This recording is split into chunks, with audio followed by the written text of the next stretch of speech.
Yo teman-teman semuanya, apa kabar? Semoga sehat selalu dan dilancarkan rezekinya.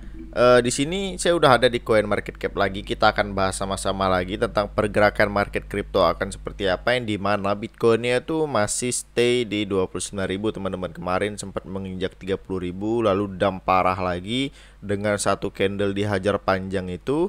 Namun pertama-tama saya ingin memberitahu terlebih dahulu, video ini bukanlah financial advice untuk kalian. Ini murni pendapat saya pribadi tentang analisa saya pribadi. Jadi segala sesuatu tentang trading di dalam dunia kripto adalah tanggung jawab si trader itu sendiri. Di sini market kripto masih cukup sideways, belum ada berita yang cukup besar positif yang bisa menggerakkan harga. Mungkin itu Elon Musk nge-tweet, nge-pump, bisa menaikkan ataupun penurunan harga yang cukup signifikan. Jadi Bitcoin ini sangat-sangat sideways di level 29, 28, 30. Kalau nggak salah sempat turun di area 28.000 ya, 28.700, dan tertingginya ada di 29.700, dan sekarang harganya ada di 29.600, dan kapitalisasi pasarnya turun. Kapitalisasi pasarnya juga udah naik ya teman-teman, tapi bukan ada perubahan yang signifikan juga. Terus volume perdagangannya juga turun karena market lagi turun juga, dan altcoin lainnya juga itu turun juga teman-teman, mengikuti pergerakan harga Bitcoin juga, yang dimana Ethereum juga udah turun menyentuh $1.000. Dan udah pastilah teman-teman, di mana Bitcoin itu turun, altcoin lainnya juga turun. Di mana Bitcoin naik, yang lain juga naik, kecuali ETF market teman-teman. ETF market mungkin yang down itu ada down, BTC down lagi naik-naiknya, lagi in ya teman-teman. Namun tetap bersabar aja teman-teman, tetap positif. Mungkin akan ada waktunya kripto akan ngepam parah. Ini adalah fase di mana kripto itu lagi akumulasi turun dulu semua. Setelah itu kemungkinan besar nanti di bulan Juni, Juli, Agustus itu akan ada kenaikan yang cukup lah teman-teman.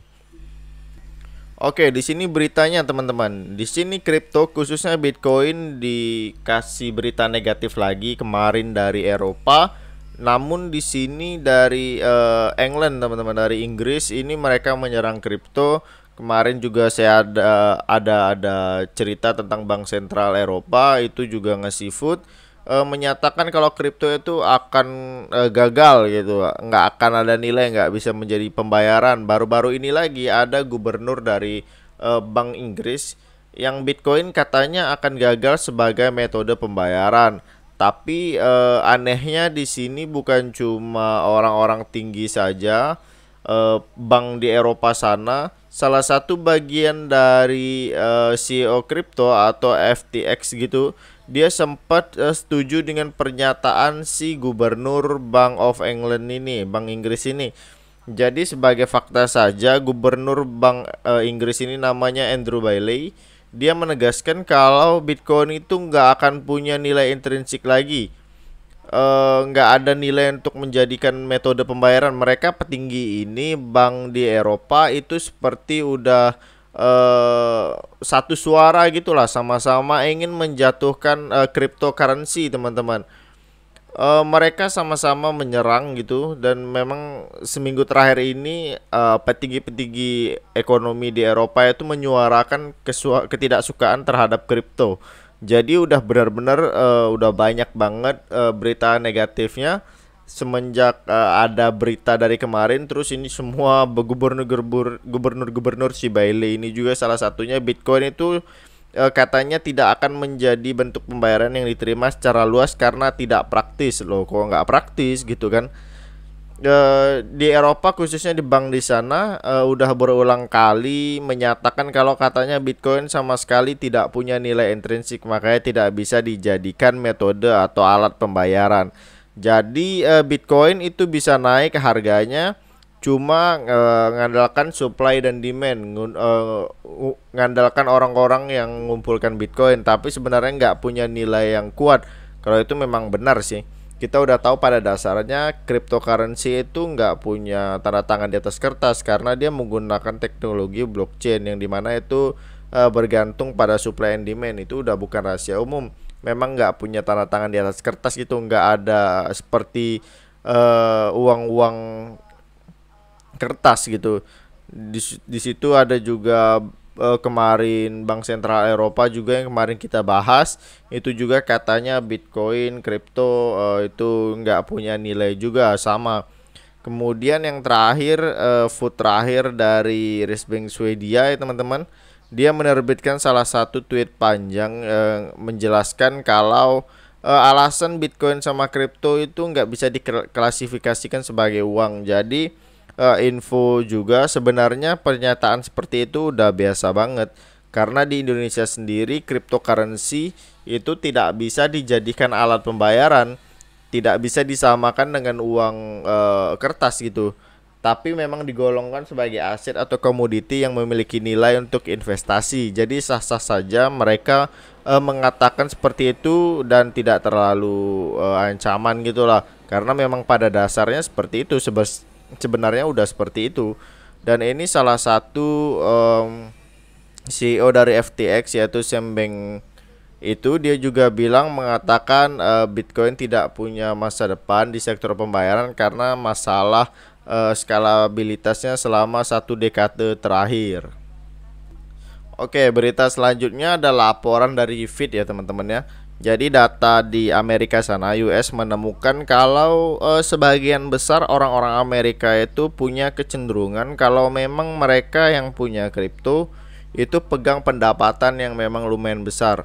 Tapi persentase orang dewasa yang memang hold kripto ataupun bisa dibilang bukan cuman hold sih, menggunakan kripto sebagai hal transaksi itu sebagai pembayaran juga sebanyak 12% saja, tapi memang nggak begitu banyak jumlahnya dari seluruh orang yang ada di Amerika atau khususnya di sini orang dewasa gitulah.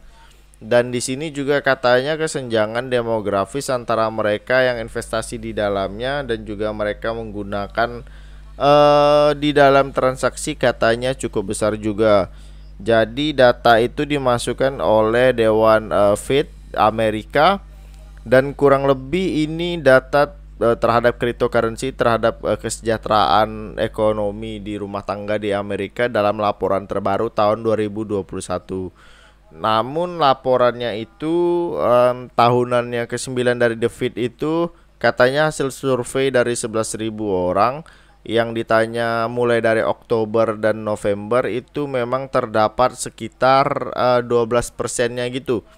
Jadi hold atau menggunakan kripto, dan memang di sini sebanyak 78%-nya orang-orang di sana itu masih tetap hidup nyaman dan juga masih finansial juga masih oke-oke aja, dan itu memang mengalami peningkatan sebesar 3% 4% gitulah. Ini adalah data tahun lalu gitu, data finansial tahun lalu mereka. Dan kalau kita melihat dari data itu ternyata 12 orang itu hold atau menggunakan kripto gitu. Dan dari pas tahun 2020 dengan sekitar 11%-nya itu dia memegang sebagai investasi gitu atau hold panjang.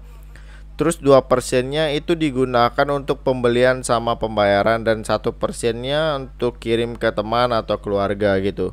Jadi memang 12%-nya memang ya lumayan juga, nggak terlalu besar, nggak terlalu kecil. Ya itulah berita-berita yang bisa saya sampaikan dari Food ya, dari Eropa. Terus berita dari Amerika juga, Central Bank di Eropa tadi, di Swedia juga, di India, terus Inggris tadi, semua rata-rata menyerukan kalau Bitcoin katanya nggak bisa dijadikan alat pembayaran gitu. Nah kalau untuk chart Bitcoin sendiri ini memang udah turun banget teman-teman. Kita lihat secara weekly dari semenjak bulan Maret itu udah merah kalau nggak salah teman-teman. Jadi di sini apakah Juni itu merupakan fase terakhir daripada fase bearish ini. Jadi Juni nanti apakah market crypto akan mulai sideways gitu. Nanti di akhir Mei kita akan sama-sama melihat Bitcoin menutup shadow di sekitar 25.000 atau tidak. Sebenarnya itu masih pertanyaan besar ya teman-teman. Karena memang kalau kita lihat secara weekly-nya udah merah begini teman-teman selama 2 bulan ini teman-teman. Dari bulan Maret, apakah market atau sideways atau mungkin akan sesuai prediksinya Robert Kiyosaki jatuh ke 17.000. kita nggak ada yang tahu kondisi seperti ini. Memang bagusnya kita sebenarnya itu wait and see teman-teman. Tetap nabung nyicil, yang terpenting jangan semua dana yang kalian punya nganggur itu masuk ke kripto ini karena sangat high risk sekali. Lagi merah lagi bagus, teman-teman lihat tanpa mikir panjang langsung all in gitu. Nah itu nggak baik teman-teman. Jadi mungkin semua orang akan in pada waktunya gitu. Mungkin akan kita tersenyum ngelihat chart ini nantinya. Mungkin sekarang lagi di fase dimana orang udah jenuh. Berita jelek udah banyak juga kayak di tahun-tahun 2014-13 di mana kripto itu sangat memiliki negatif sekali beritanya. Bitcoin akan hilang, ini teman-teman bisa lihat ya. Memang pasar udah mulai sideways, ini udah terlihat banget sideways-nya. Kita bisa tentukan kalau di sini Bitcoin udah breakdown dari level 28.500, maka fix ya teman-teman, selanjutnya akan menuju ke level 25.000 teman-teman. Kalau dia udah nge-breakdown ke area 28.000 terus dia menuju 25, tetapi jika dia udah breakout dari 31 ke 32 gitu, mungkin Bitcoin akan kembali ke 34.000 ke atas. Jadi memang area resisten ini lumayan jauh juga, supportnya udah semakin dekat teman-teman. Jadi seperti itu aja, kalau dia udah nge-breakdown area 28.000 maka dia akan menuju area 25.000. Tetapi jika dia udah nge-breakout area 31.000 maka dia akan menuju 32.000 sampai ke 34.000 ini teman-teman yang terdekat. Resistennya terdekat ada di 34.000 teman-teman, seperti itu. Oke, sekian dulu informasi dari saya pada hari ini. Semoga informasi ini bermanfaat. Jika video bagus silahkan di like, jika video tidak bagus silahkan di unlike. Sekian dari saya ucapkan terima kasih.